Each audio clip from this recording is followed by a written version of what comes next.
superior durability, superior hiding, superior coverage, simply superior. Sasso insecticide spray and coil.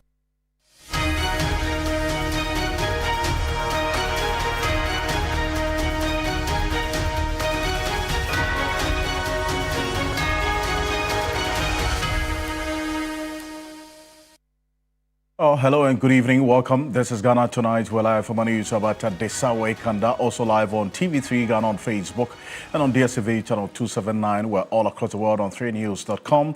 I'm Alfred Ocansey. Tonight, we turn our attention to reactions from the sectorial unions and think tanks to the 2026 budget presented by the Finance Minister, Dr. Kasiela Toforsim, beginning with the education sector. We'll also touch on ECG and matters arising. Well, the minority in Parliament addressed a press conference earlier today. Touch on it as well. Some developments regarding the security service, and government has offered bereaved families the chance to replace victims of the Elwak Stadium stampede in the military recruitment process. Stay with us. We have details of this and plus some reactions as well here on Ghana Tonight.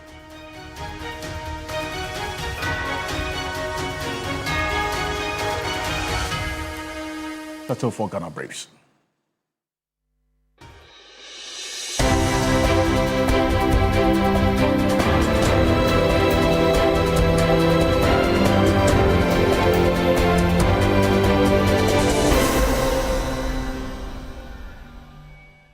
Families of those who lost their lives in the Wednesday military recruitment stampede have been asked to present a family representative to replace their deceased relatives in the recruitment process. Speaking at the residence of one of the victims in the Central Region, the Deputy Defense Minister, Ernest Broja Jemfi, said the President directed that an opportunity be given to a family member of each deceased person to take their place. These 6 young female potential recruits had made it. They were qualified to the stage where we were to inspect their documentations and also do body selection in order to assess their fitness level. And for the family to lose them under the circumstances as we have, His Excellency the President has directed that we give the opportunity to the family to replace all these 6 dead persons.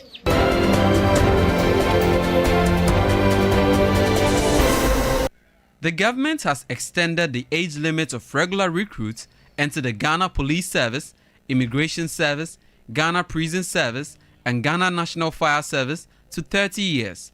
Addressing the media, the Minister for Interior, Mohamed Muntaka Mubarak, announced that the age limit for artisans has also been increased to 35 years. Graduates and professionals and even ordinary recruits will move the age to 30. And for craftsmen, for the first time, probably for a very long period of time, for the first time in many, many years. Now we are focusing on craftsmen, where we are looking for electricians, we are looking for painters, we are looking for carpenters, we are looking for fitters, and what have you. And the qualification there, BEC, MVTI, City and Girls, and the others.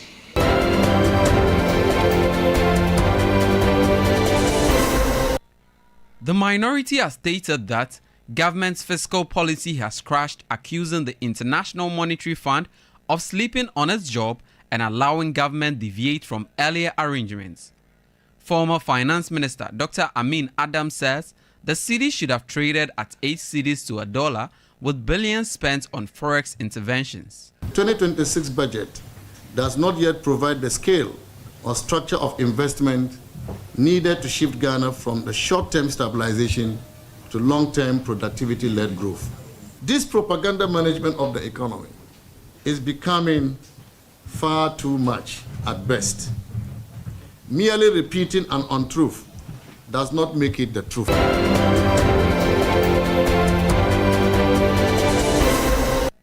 The Minister for Lands and Natural Resources has handed over 230 water pumps seized from illegal miners to the Ministry of Agriculture. The equipment will be distributed to farmers to boost irrigation and support food production. Meanwhile, the lands minister issued a stern warning to illegal miners who attempt to confront National Anti-Illegal Mining Operations Secretariat NIMOS officers. We are going into this year very sure that for those who have decided that they want to destroy our water bodies and forest reserves, get ready, we are coming after you. And the message is clear. If you see NIMOS in every corner, try messing up with them. Try it. The whole force of the Ghana Armed Forces and the Ghana Police Service will be brought to bear. Because we mean what we say.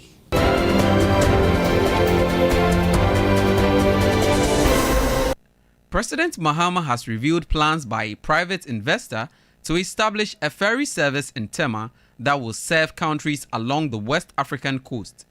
Speaking at the commissioning of phases 1 and 2 of the Tema Port Expansion Project, he said the ferries are expected to transport vehicles, passengers, and goods between Ghana and other West African states. He says his government will provide full support to ensure its success. If you go to Europe, you know what the ferries are. You can drive your car onto a ferry and then it will sail to Apapa in Nigeria and you drive off and go straight into Lagos or wherever you're going. It can take trucks carrying cargo, it can take passengers. And so if we have that service, it would help supplement sending cargo always by road. You can go by ferry with your goods to Nigeria and avoid all the checkpoints where you have to pay small VAT to all kinds of officers.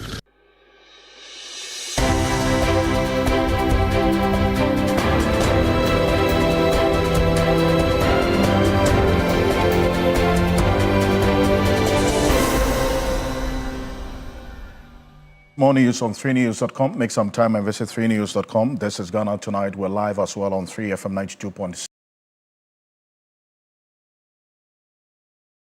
Also on TV Ghana on Facebook and on DSTV channel 279. We're all across the world on 3news.com. It's always brought to you by Flamingo Paints and Superior. That's spray and called Coming up next on Ghana Tonight. We're getting some disturbing news we've been monitoring for the past few hours gone by. Reports of a head-on collision that involved a truck and a trotro, that is a public transport vehicle that we understand at Konongo Kumasi Accra Road. That's on the Konongo Kumasi Accra Road. The incident happened specifically at a town called Bonfa. Now this happened in the early hours of this evening.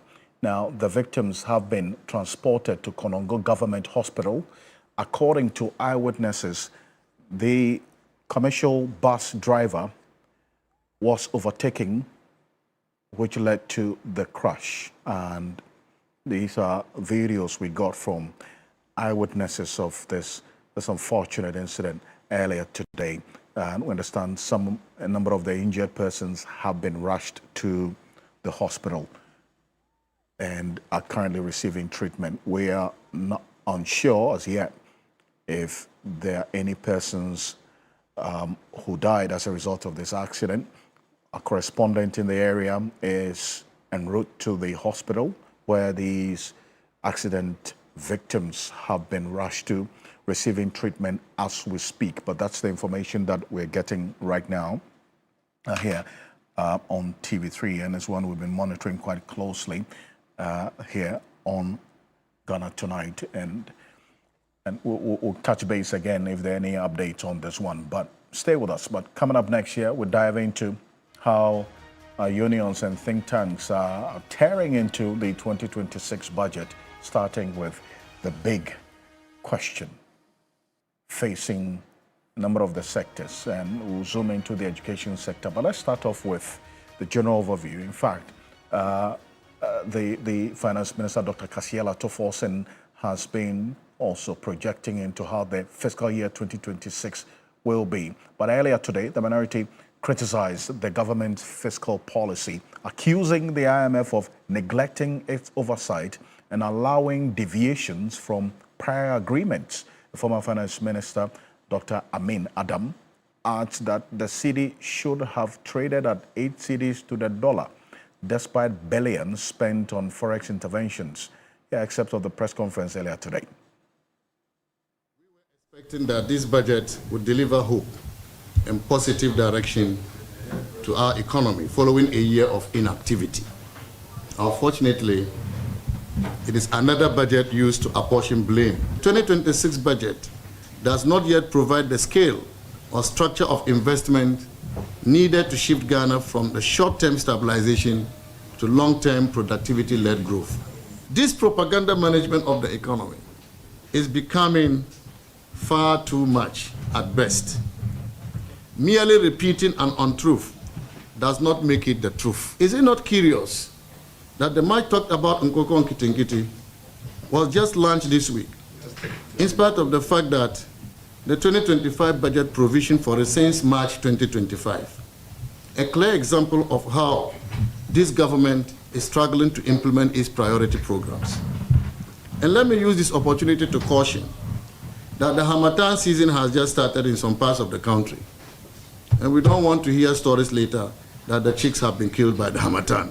Today, the 24-hour economy policy is a confusing mix of policy ideas with no clear implementation arrangements.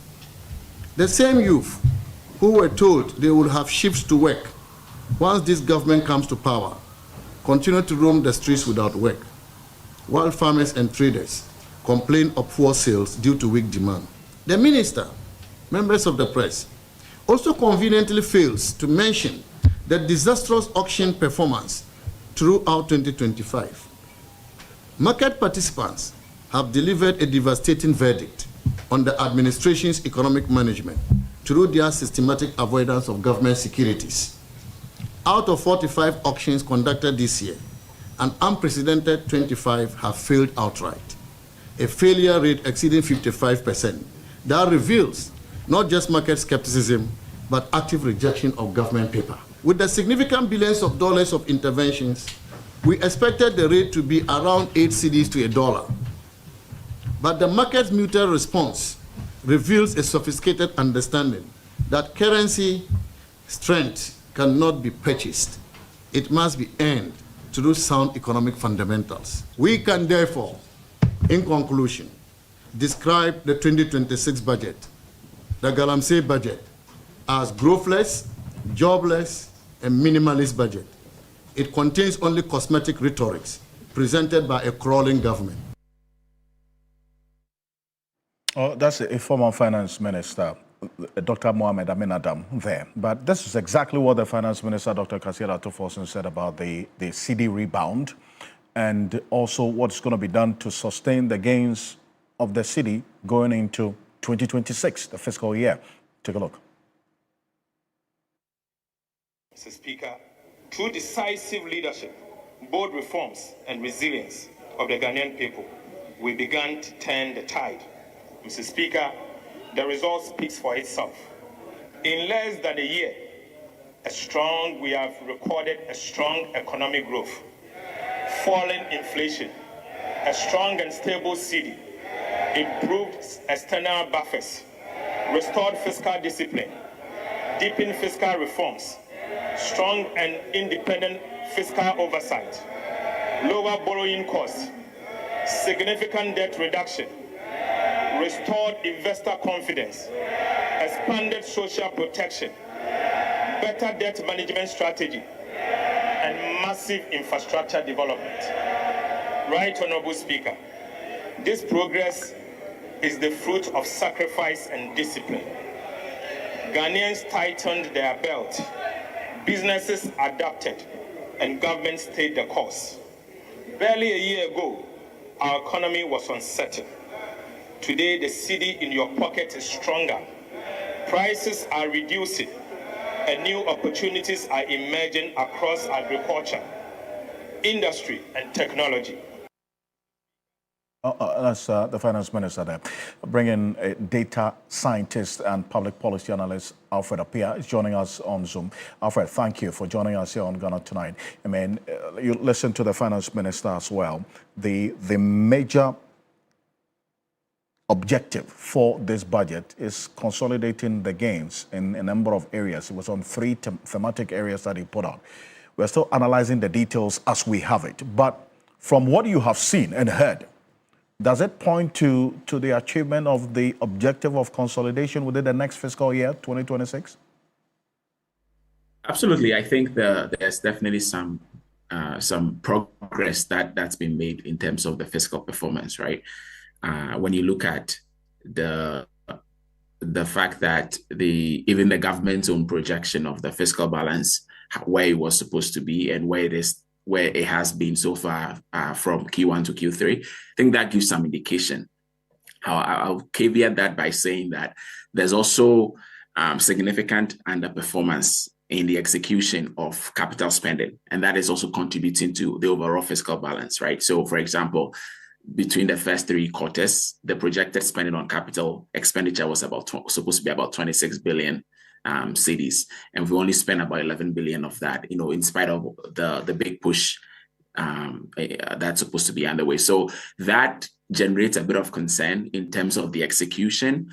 But the minister, explained that what they've been trying to do is they've been trying to reprofile capital expenditure so they can focus on more strategic assets, and also as they were doing the audits of the areas. So hopefully, with all that clearing up, we should be able to get a bit more clarity on what the trajectory of capital spending would be. But I think as a whole, the budget does provide some confidence in terms of the plans that the government is trying to do in terms of fiscal consolidation. I would also say that we did see revenue in some areas underperforming. Generally, along a number of the revenue lines, they were underperforming.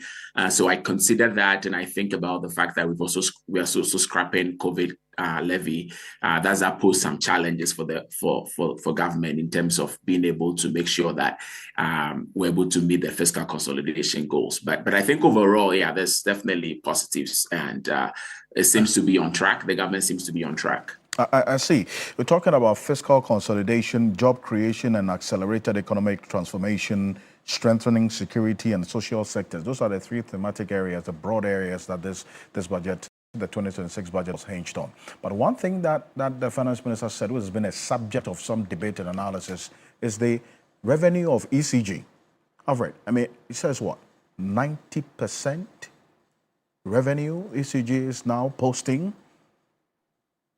And we've been drilling into this, and if you've been doing quite some work in that area, but let's take a listen to exactly what the finance minister said. And then we would take a look at what we know, okay? But this is it. An electricity intensification program will extend connections to all remaining homes and businesses, ensuring that no Ghanaian is left without power. Mr. Speaker, the rollout starts in Volta, Oti, Savannah, and Central regions in 2026, expanding nationwide by 2029 with off-grid solar to remote areas. Mr. Speaker, electricity will be universal, reliable, and life-changing. Right, Honorable Speaker, we will undertake feasibility studies on mini hydro electronic potentials of the Volta, Red Volta, and other southern river systems. Mr. Speaker, through these coordinated reforms, from reviving the upstream oil and gas sector, securing gas supply, renegotiating IPPs, building a national power plant, expanding rural access, and reforming the operations of ECG, we are securing affordable and reliable energy for individuals and businesses. We are not just keeping the lights on, we are lighting the path for industrial transformation, job creation, and inclusive prosperity. Well, so, and Alfred, listening to the finance minister make this point about how much now ECG is making in terms of revenue on a monthly basis, and the emphasis on a monthly basis, and also, at least we do know what the PwC report put out. This was sometime last year, that ECG was making much more money than what they were declaring. 1.3 billion on the average. In fact, the last quarter, some 1.5 billion cedis on a monthly basis. Now we're hearing from the finance minister talk about ECG's revenue improving by 90%. Have you looked into this and juxtapose this with the PwC report as of last year? I mean, how do we make sense of this? Yeah, so I think there's a bit of a confusion from my perspective in terms of this 90%, right? We already knew that ECG was making more money than it was declaring to the cash waterfall mechanism. So when PwC did the audit, what came out was that ECG was making on average about 1.3 billion cedis in revenue in 2024. So even when you look at it, like in the last quarter of 2024, there were certain months where ECG was making over 1.5 billion cedis a month, right? So on that score, when you compare that to the minister said as of August 2025, it was about 1.7 billion monthly. So that wouldn't be 90%. What has happened is that because the government has been more strict with the cash waterfall mechanism and making sure that ECG actually adheres to it, what is happening now is that there's more declaration to the cash waterfall mechanism, right? So that is where the confusion is. So it's not that, to me, it's not that ECG's revenue has increased by 90%. If you do the math, ECG's revenue has actually increased by about 30% between 2024 and now. But what is happening now is that instead of ECG before keeping some of the money and using it for, God knows what, now there's a more transparent process. All the money comes into the pot as designed, and then the money then is distributed to everybody else in the value chain. So I think that's where the confusion is. So I don't think, like I said, I don't think it's 90% increment in the revenue, but what it says is that there's increased compliance with the cash waterfall mechanism. So there's now more liquidity available to distribute to value sector, value chain players, which I think is very important and is very commendable. It's just that I don't think the revenue itself has increased by 90%. I also always want to make the point that when it comes to ECG, we have to be careful with the comparison and the praises around absolute increases in revenue, and think about the losses themselves, right? Like what is called the aggregate technical, commercial, and collection losses. What is that looking like? How much of the power ECG buys that it cannot sell, or how much of it does it sell that it cannot collect? Those are the important efficiency measures that we have to be focusing on. So far, we haven't really seen any data year to date about how that number is looking. Last we heard from last year was over 40%, but we haven't heard how all the structural changes that the minister and ECG have been putting in place, to what extent that is causing a decline in the ATCC. But yeah, so that's what I would say on the ECG front. I see, and quickly, before I let you go, Alfred, so we know the COVID-19 levy is going to be off our books after this process is exhausted in Parliament. Some 3.7 billion cedis is going to be taken out, at least based on what the finance minister said, in terms of revenue. If you look at the appendix in this budget, in fact, in the 2025 budget, and then also the 2026 budget that was presented yesterday, we clearly see that the revenue lines have not really performed as expected. I mean, talking about corporate taxes, and the other tax handles as well.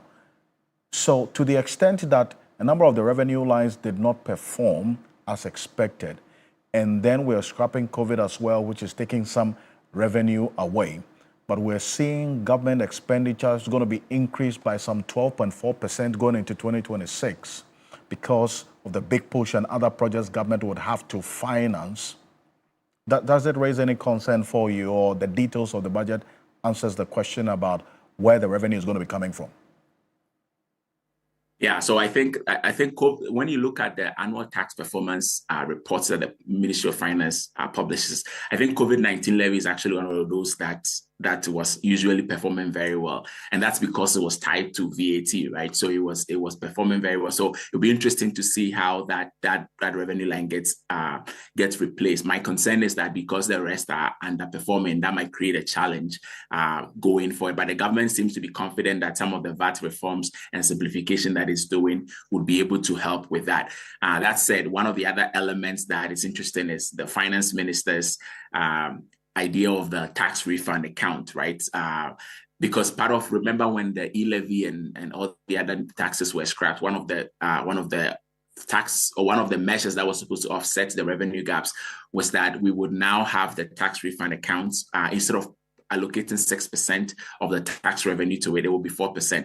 The data now from year to date is showing us that it's actually still 6%.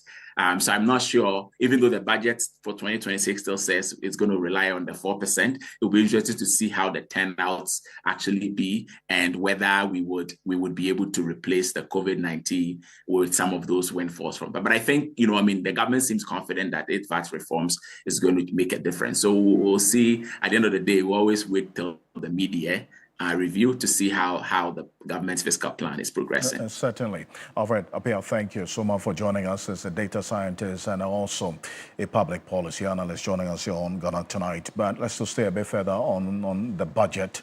The reactions, some labor unions have also been reacting to the budget. Let's start with the Trade Union Congress TUC. And this is what the Deputy Secretary General has been talking about. Take a look. Writing off cocoa board debts and recapitalizing cocoa board.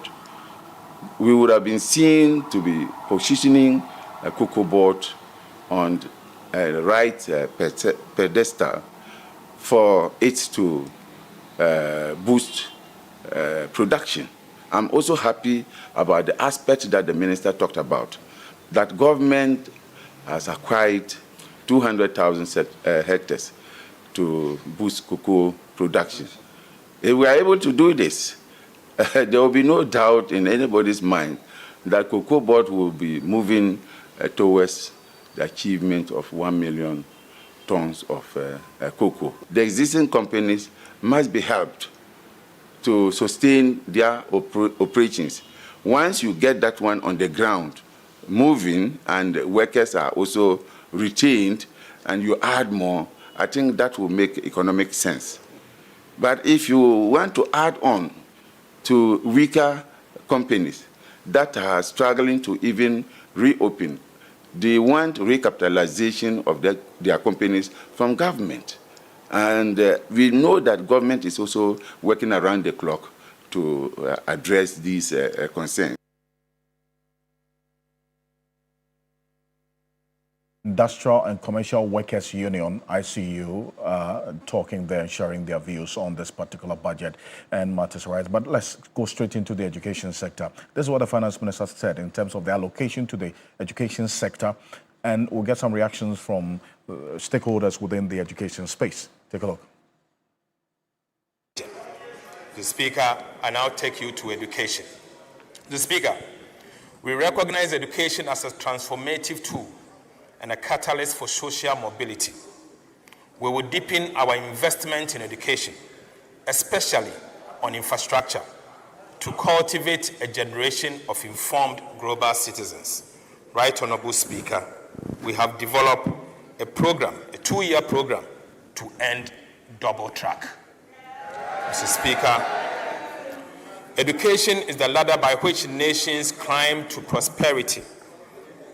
And for Ghana, the ladder must be strong, wide, and within the reach of every child. Government is embarking on a bold and transformative initiative to upgrade, modernize, and expand access to secondary education across the country, ensuring that every Ghanaian child, regardless of background or location, can learn, grow, and succeed. Right Honorable Speaker, many schools are overcrowded and others lack the infrastructure or resources to deliver quality education. As a result of this, the previous administration introduced the double track system, which have adversely affected the academic calendar and the quality of our education. Mr. Speaker, government is rolling out a 2-year program to end the double track system in our secondary schools. We will expand infrastructure, enhance quality, and improve access. This program will eliminate the double track system and ensure that every child can attend school full-time in dignity and in safety.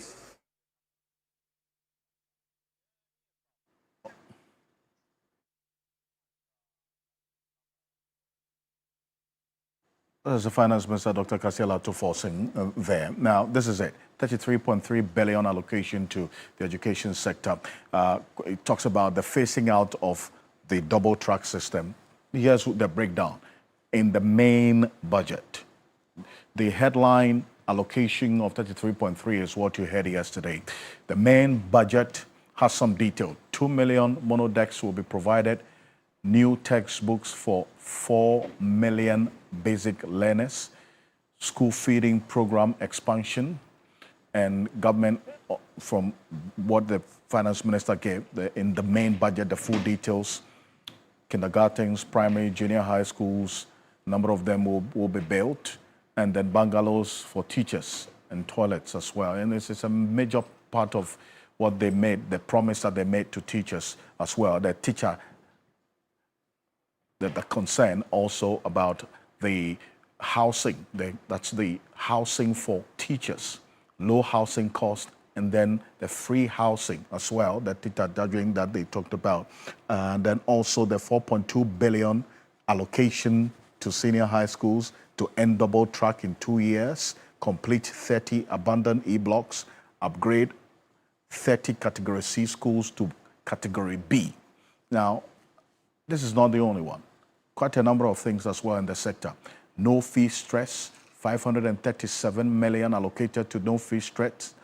That is the payment of the fees for, that's academic fees for first-year students across the tertiary institutions, 25 million free for persons with disabilities in the tertiary institution, those who gain admission to the tertiary institution, 207 million Ghana cedis allocated for teacher allowance. Dr. Peter Parteanti is Executive Director of the Institute for Education Studies, joining us on Zoom right now. Dr. Anti, 2 years, in 2 years, this double track will be phased out. And it's one area that you have been quite passionate about, and hearing this captured in the budget as well, and knowing that a number of these E-blocks have not been completed. This is an intention captured in the budget. How are you going to track to ensure that this is implemented? Thank you very much, Alfred, and good evening to your viewers. First and foremost, I would want to say that this year's education sector budget looks promising. There seems to be a deliberate attempt to improve infrastructure, increase access, and ensure that there's equity distribution of educational resources within the education sector. And for that, I would applaud the minister and the Minister of Finance and the Minister of Education for the thoughtfulness they have shown towards the sector this year. It's also refreshing to hear that the double track has been planned to be phased out in the next 2 years. We all know that the double track was a short-term measure to ensure that the number of students that were supposed to be in secondary schools were given the opportunity to do so. And within that period, we were supposed to expand infrastructure and ensure that we are able to accommodate all the numbers as they enter the secondary education. We could not do that over the past 5 to 7 years, and now the current administration is looking at ending it. It's a welcoming news. I would want to see how they walk the talk. We want to see how they would implement this. Already, they are indicating some expansion in Category C schools, which is very welcoming. Initially, when the minister spoke, he was talking about 10 Category B schools and then 10 Category C schools. But now, in the budget, we are hearing 30 Category C schools to be upgraded, 10 Category B schools to be upgraded, and then some Category A schools will also be upgraded. This is very welcoming, and I think that if they follow through with what they are planning to do in terms of secondary school infrastructure, we will be able to bring the double track to an end. The disbursement is the most important aspect of it, to ensure that this is actually done. You see, and that's where you, as civil society, also come in, and we, the media, are all playing that oversight role, demanding accountability to ensure that what is said that will be done is actually done. You exactly. Look at and that's why I was asking about, in terms of that role of accountability, what you are going to be doing, because yes, you've lauded government, but beyond that, then what? Yeah, we would have to follow through to ensure that there's budget credibility in terms of disbursement. We would have to follow through to ensure that the schools that are supposed to be selected are schools that really need that kind of help. That is why I said this year's budget also try to fulfill some equity principles. We would have to do the hard work to track these promises to ensure that the money is disbursed and disbursed on time. That is very, very important, so that we'll be able to see a drastic change in terms of infrastructure at the secondary school front. So the only thing we can do is to follow through, to constantly remind the Minister of Finance to release funds to the Ministry of Education to monitor the implementation process and ensure that these aspirations, these promises, these plans are brought to fruition, and the Ghanaian student will be the ultimate beneficiary.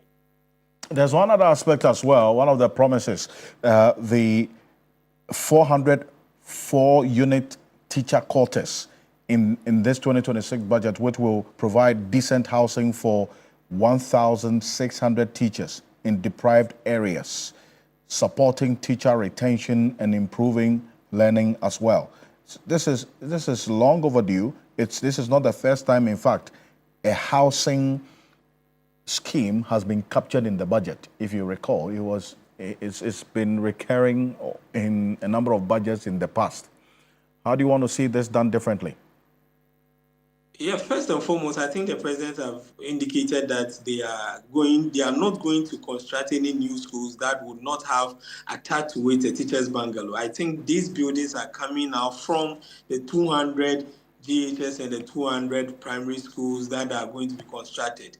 And going by the president's words, then it means that these schools would have a corresponding bungalows attached to it. Laudable idea. Again, we will need to follow through to ensure that these are implemented. And this would have a very profound impact on rural education, and we are hoping that they really go by this. In fact, if you look at the NGOs that continue to provide education in our rural settings, you will see that anytime they build the schools, they build the teachers' bungalow. So you go to most of these places where NGOs have built schools, you see nice building for the teachers. And I think that government, with its power, in terms of resources, should be able to even do better than these NGOs. So it is something that is possible. We should follow through. We should remind the Ministry of Education, the Minister of Finance, to ensure that there is transparency in the award of contracts, and also ensure that the monies are disbursed on time for the contractors to kickstart the building of these teachers' quarters, for our teachers to also have some peace of mind to deliver their mandates. Of course, if you have these buildings there, the teachers will stay. They will not leave these places where there's teacher attrition, and it is going to improve education delivery in rural Ghana. Mm-hmm. Dr. Peter Patanti, thank you for joining us here on Ghana Tonight. And that's what you saw on the screen. And we're going to put that back on the screen. It gives a breakdown of what we've been talking about. Dr. Peter Patanti is the director of the Institute for Education Studies. 2 million monodecks will be provided, new textbooks for 4 million basic learners, school feeding expansion. Government will build for each 200 kgs primary, junior high schools, and that would also have bungalows. And as you did here, Dr. Anti referenced exactly what the president talked about. No new school buildings will be built without teachers' bungalows. So this is also going to address the issue about teacher motivation and accommodation. And it's one that we'll keep an eye on as well. But let's take our eyes just off a bit from the budget, but that's coming up next. The Interior Minister has announced the rolling out of major reforms to the police, prisons, and immigration enlistments, introducing online recruitment, new age limits as well. That's what's happening right now. And as the latest development, Alhaj Mohammed Muntaka Mubarak earlier today at a press conference did indicate that government has raised the age limit for regular recruits into the Ghana Police Service, Immigration Service, Prison Service, and the National Fire Service to 30 years. Speaking to the media, Interior Minister Mohammed Muntaka Mubarak also revealed that the age limit for artisan recruits has also been increased to 35 years. Take a look. And professionals and even ordinary recruits will move the age to 30. And for craftsmen, for the first time, probably for a very long period of time, for the first time in many, many years. Now we are focusing on craftsmen, where we are looking for electricians, we are looking for painters, we are looking for carpenters, we are looking for fitters, and what have you. And the qualification there, BEC, MVTI, City and Girls, and the others. So broaden the base, and the age is 35. Richard Kumado is a security analyst. Kumado, let's start off with this age review that has been announced now for police, immigration, fire service, 30 years for regular recruits, 35 years for artisans as well. A welcome development, you would say? If you remember, the Minister of Interior set up a committee to review the recruitment process into the security agencies in this country. Then I believe the age should be one of the recommendations of that report. And even though we did not see the report publicly, I want to believe that the criteria where the age became an issue and it came into the political fray, it would have been one of them. But I think the age is just one of the criteria you have to meet in order to get into the security agencies. Then again, whether it's a welcoming news or not, society is dynamic, things have been involved, law enforcement itself has been involved. If you take the military as a peculiar place out of this, and you take the BNI as a peculiar place, I think this should have been, if it is discussed with the law enforcement officers involved, the police, the prison, immigration, and fire, and the officers have agreed with it, I think they can manage it. Other than that, we need to streamline our recruitment processes in a manner that it doesn't degenerate into politics. That's the watchword there. But all surviving victims of the Wednesday's military recruitment stampede, Mr. Kumado, have automatically qualified for the military recruitment, and the family members who lost their loved ones are also to provide replacements for their wards. They are also getting automatic qualification for the military recruitment. And this is what the Deputy Minister in charge of Defense, Ernest Bojajemfi, said to the media earlier today. Take a look. These 6 young female potential recruits had made it. They were qualified to the stage where we were to inspect their documentations and also do body selection in order to assess their fitness level. And for the family to lose them under the circumstances as we have, His Excellency the President has directed that we give the opportunity to the family to replace all these 6 dead persons. Of course, we have to check their fitness level, how they are healthy, how they qualify to be with the Ghana Armed Forces.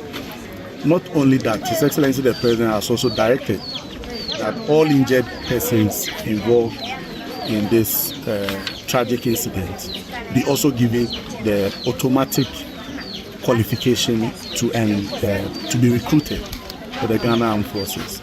At any point they recover, and our health professionals assess their suitability to be with the Ghana Armed Forces.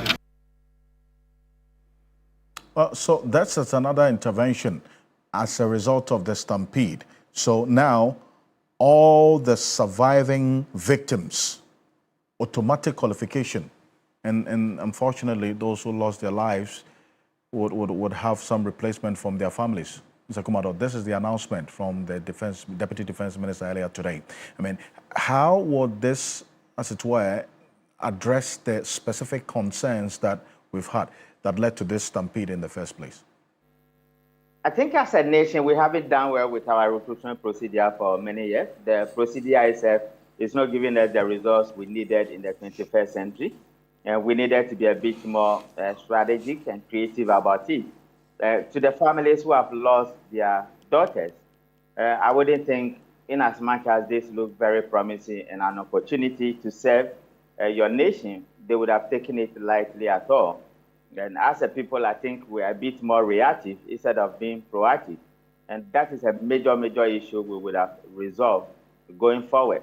With the promise of the president, to the extent that these guys are injured, and we are talking about the peculiarity of the military and the rigorous nature of some of the activities they will take them through, I will not be surprised if the injured will be asked to serve as a civilian employee of the Ghana Armed Forces instead of going to the front line. You don't build an army that has weak legs and weak hearts. You might be creating problems for the front line, because the front line is very rigid and is very frantic, and they do several things over there. So let's see the way it plays out and the degree of injury, and whether the 5 people in the ICU will come back successfully. It's an avoidable situation, and I feel very sad that in Greater Accra we recorded it. And then when you go to the voter region, we haven't had any casualties at all. And I think Greater Accra should have benchmarked some of the best practices put in place at the voter region when it came to the military recruitment. Well, there's a number of things the Interior Minister talked about, that to avoid overcrowding, security services will conduct their screening exercise in turns. And so they will have 10 to 15 centers to be set up across the country for screening of security service applicants. And then also you would have, if it's 1,000 a day, 500 in the morning, 500 in the afternoon. Those are the measures, at least in the interim. No, definitely, that would have streamlined some of the process a bit, but it's not quite different from what they have done so far. On the 1st of November, the BNI, my former place, we wrote the aptitude test. Many years when I joined, we have streamlined the process, we rehearse it, we go through it almost every year, and that is why we are intelligence officers. And all other agencies, if they are finding it difficult benchmarking some of the best practice across the group, they should just benchmark what the BNI does. But particularly the police, I think my uncle, Tete Christian Yehonu, having worked with the police for many years and having been in charge of operations in the strategic manner it is, police stations are all over the country. And I don't think the police in particular will have the high levels of disappointment the Ghana Armed Forces had. So for the police, I'm so sure they will get it through. Let's see the way the others will follow. But then there's a critical issue here. If people form lines, and we are saying that when they get to the place 11:55, we are afraid of stampede, and we will not be proactive enough as law enforcement officers to create the lines for them and set the place apart for them to know what to do. I want to say that for law enforcement officers, one of the things people pride ourselves in is punctuality. And so if my section is starting at 12 o'clock, then presumably it is reasonable that I get to the place 11:30 or 11:40, 11:50 to cool down a little bit before I start the process. Because if I am late, then that may also go against me. This is one of the things I have always been speaking about, and I have urged the heads of law enforcement agencies to be proactive and take the decisions they want to take. Now, how it is going, if they get it wrong, then politics comes in, and politicians are going to take the lead. And we don't want to hear them complain in the public space again. But by and large, let's see the way it is unfolds. I can only wish them well and say that let the police get it right and the rest will follow suit. And we will have to go through this thing every year without any problems on our hands. Well, Mr. Kumado, thank you for joining us. And Richard Kumado is a security analyst joining us here on Ghana Tonight. We're back shortly after this quick break. Stay with us.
The Minister for Lands and Natural Resources has handed over 230 water pumps seized from illegal miners to the Ministry of Agriculture. The pumps will be distributed to farmers to enhance irrigation and boost food production. Here's the Minister for Lands and Natural Resources earlier today. He recounted the challenges they are having with food production, agricultural production, the complaints from farmers. Minister, we can assure you that we are not going to rest. With the support of the security forces, with NIMO support, with the collaboration we are having, until we rid all the bad guys who have decided that the only way they will find their money is to kill us. We are going into this year very sure that for those who have decided that they want to destroy our water bodies and forest reserve, get ready, we are coming after you. And the message is clear. If you see NIMOs in every corner, try and messing up with them. Try it. The whole force of the Ghana Armed Forces and the Ghana Police Service will be brought to bear. Because we mean what we say. And so I'm very proud where we are going. I believe that so much has happened this year. And the reason why you are seeing what you are seeing is that we are hitting those illegal miners, the places that it hurts. And we are not stopping. Well, the Catholic Bishops' Conference has also been talking about galamsey, that's illegal mining, while they commend government for the recent interventions with NIMOs and then also the crackdown on some illegal mining sites. They say a lot more needs to be done. Here's the Catholic Bishops' Conference earlier today. So while we acknowledge government's efforts so far, for instance, in establishing the National Anti-Illegal Mining Operations Secretariat, NIMOS, the persistent devastation of galamsey compels us to call upon our dear President to announce even more radical action against this menace, this canker, this cancer, including the declaration of a state of emergency. Well, so that's the call by the Catholic Bishops' Conference. Thank you so much for staying with us on Ghana tonight, but make a date with me tomorrow morning at 7 a.m. here on TV3 and on 3FM 92.7 for The Key Point. As we unpack the 2026 budget, the policies and the matters arising, the Finance Minister and Acting Defense Minister, Dr. Kasiela Toforsin, is my guest for the first half of the program. So make a date. We start exactly 7 a.m. The conversation starts here on TV3 and on 3FM on a number of radio stations across the country, and also on the Voice of London radio in the heart of the city of London. And the next half, we would also have a conversation on Paul Bafoboni, new Chief Justice. What can he do in 1 year? Helicopter crash report published, lessons for the future, and this unfortunate incident, the stampede that killed 6 people. We have a number of people joining us. Martin Pebble, Nelson Roxon Dapiamekwa, Kofi Bentil, also Dr. George Domfe. We have also Professor Godfrey Bobkin, Dr. Joshua Zato, and Professor Ransford Jampo, and also we would have a security analyst joining us. On behalf of the rest of the team, we do thank you for making a date with us. Join me tomorrow morning at 7 a.m. I am Alfred Ocansey. Have a good night. Ghana Tonight is brought to you by Flamingo Paint, superior durability.